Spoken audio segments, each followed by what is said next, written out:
goes. And last we can do it in, for a third time we'll do it in Sanskrit, but with the Tibetan corrupted translation. Pronunciation. Om Mani Padme Hum, Om Mani Padme Hum, Om Mani Padme Hum, Om Mani Padme Hum, Om Mani Padme Hum, Om Mani Padme Hum, Om Mani Padme Hum, Om Mani Padme Hum, Om Mani Padme Hum, Om Mani Padme Hum, Om Mani Padme Hum. Om Mani Padme Hum, Om Mani Padme Hum, Om Mani Padme Hum, Om Mani Padme Hum, Om Mani Padme Hum, Om Mani Padme Hum, Om Mani Padme Hum, Om Mani Padme Hum, Om Mani Padme Hum. And then finally do it in the proper Sanskrit pronunciation. Om Mani Padme Hum, Om Mani Padme Hum, Om Mani Padme Hum, Om Mani Padme Hum, Om Mani Padme Hum, Om Mani Padme Hum, Om Mani Padme Hum. Oops, I did one with corrupted Tibetan. We have to start again. Tsongkhapa's great student, Kadubje, says, even if you're doing 100,000, if you pass gas or mispronounce one, you should start again from one. Om Mani Padme Hum, Om Mani Padme Hum, Om Mani Padme Hum, Om Mani Padme Hum, Om Mani Padme Hum, Om Mani Padme Hum, Om Mani Padme Hum, Om Mani Padme Hum, Om Mani Padme Hum, Om Mani Padme Hum, Om Mani Padme Hum, Om Mani Padme Hum, Om Mani Padme Hum, Om Mani Padme Hum, Om Mani Padme Hum, Om Mani Padme Hum, Om Mani Padme Hum. These 6 mantras, 6-syllable mantras, are very commonly done for deceased people or dying people, rather than Tibetan Book of the Dead or the very complicated practices, which are usually only read for those people who are advanced practitioners who have done that specific practice for much of their life. Generally, we think Om Mani Padme Hum, that those sounds are the sounds of the 6 realms of the world. God realm and the Azora or Titan world, the human world, the animal world, and the ghost world, and the hell-being world. So as we do the mantras for someone dying, we close the gates to rebirth in the 6 worlds of samsara, and the energy of compassion and wisdom causes them to turn their mind to enlightenment and thus evolve even beyond the highest of the heavens into the world of enlightenment itself. Well, I'd like to thank everyone very much for coming today and joining in the workshop. It's a great honor for me to be able to speak on the Dharma with you, and a great pleasure to be able to tell you some Irish Buddhist Dharma Tibetan Irish jokes.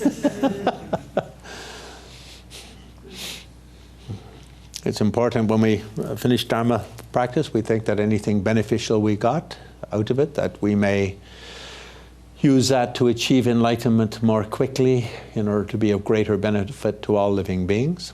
And we should also dedicate our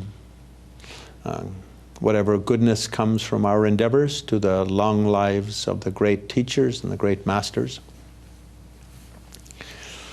And in general, that natural disasters and human-made disasters and conflicts and so forth, by the flow of positive energy, can be transformed.